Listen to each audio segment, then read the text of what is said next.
Welcome, students. We're back again for our second video, and I wanted to talk a little bit more about our research paper project. So initially we talked about choosing 3 topics and deciding on one for our research paper. And I've decided to write a research paper about a stone wall in my backyard. So I've gathered some information off the internet from Google Scholar, several articles, and I've kind of put together my initial inquiry questions and found some answers to them. So I wanted to share that with you today. So usually after you've gathered your research, you want to give credit to the authors for the materials that you are going to use. So as an example, I found a YouTube video on another source that you can use. It's called YouTube EDU, and it's an educational platform for YouTube videos dealing with academic subjects. So I found a very interesting video on the history and structure of stone walls, given by the author of a text called Granite Kiss, and his name is Kevin Gardner.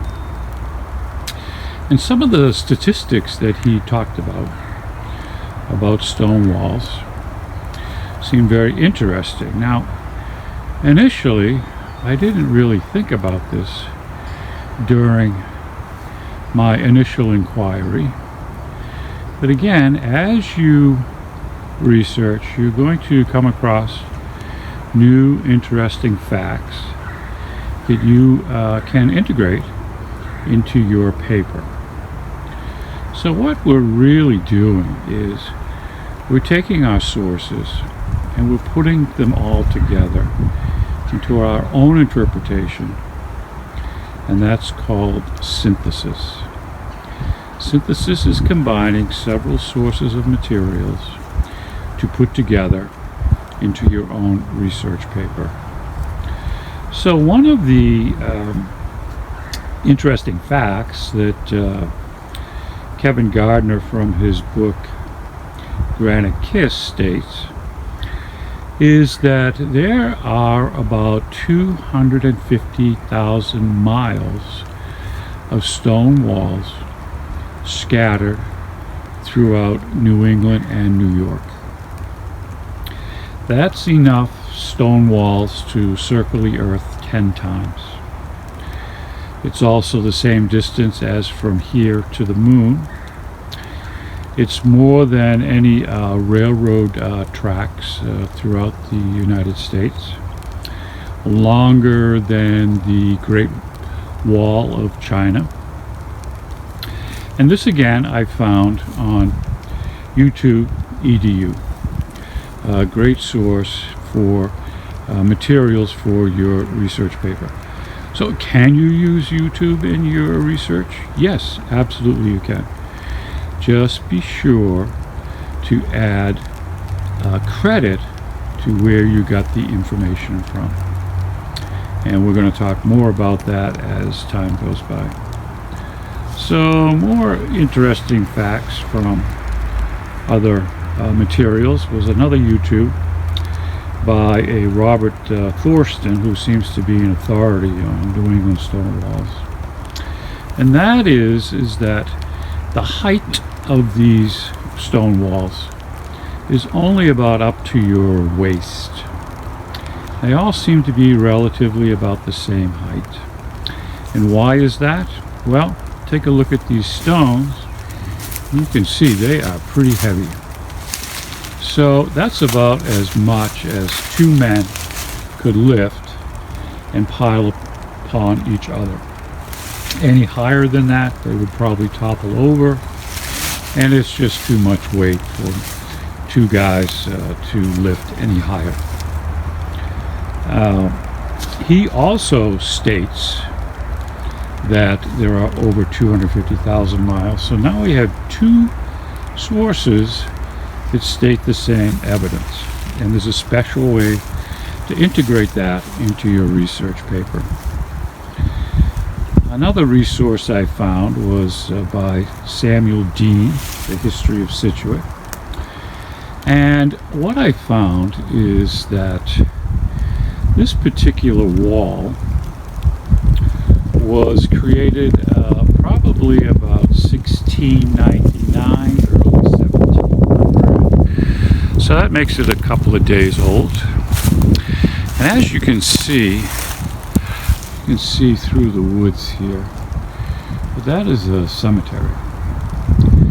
And this was a dividing line between two grants of land that the king gave two separate parties. They were called partners. And the partner on the other side of the wall was called Conahassett. And the partners on this side of the wall were called the Men of Kent.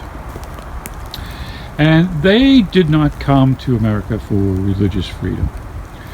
They came to make money. They were entrepreneurs. They were investing in agriculture, and that was their reason for leaving England and coming here. So usually the king's grant were about 100 acres. So in European terms, that would be 40 hectare-acres. So as you can see, this was a pretty large parcel of land. And the person on the other side of the wall, his name was John Pierce. He was part of the Conahassett partners.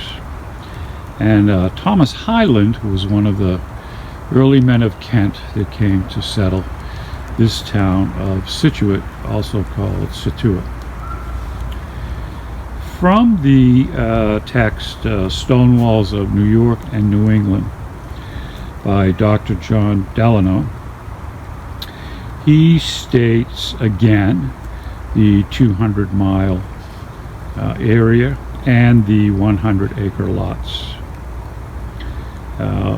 That was an abstract, but beyond the abstract, which I did find on Google,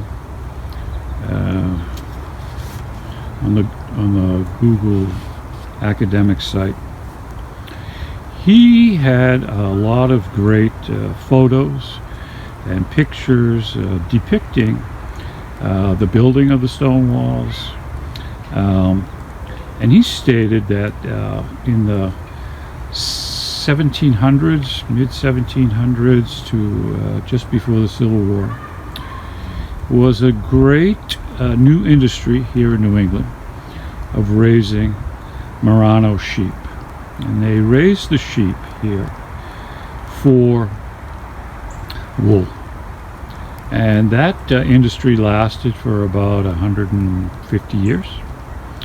So this property here was divided into all open pasture land. None of these trees were here. So it was all open land. And most of New England, 70% of New England that we see today is forested, but back then 70% was all clear. It was pasture upon pasture upon pasture, mostly for the raising of, at that particular time, sheep. So what they did to build these stone walls, a lot of them came from the land that was earlier tried to be farmed, and these stones kept coming up from the soil, and the farmers would just kind of place them in a big pile The early fences were made of wood or tree stumps. And then eventually they had so much stone that they decided to build these walls. So they would take oxen, which is a kind of big cow, and they would pull these big sleds, sometimes carts, full of stones, and a group of men would build these walls. So that was Delano's website. So what I'm going to do is, I'm not really sure how I'm going to present this, in what particular order. I want to kind of think about that a little bit, and then I'm going to put everything down for a couple days, and I'm going to think about it, for what would be the best order to present this. And it may be chronological, because this encompasses a lot of history. We may be just doing it in a chronological way. But I'm really going to have to think about that for a while. So this will conclude this little lesson for today, and I will get back to you with a PowerPoint presentation shortly on how to best prepare for the actual writing of your research paper now that you have all of your source materials. Okay, that's it. Talk to you later. Bye.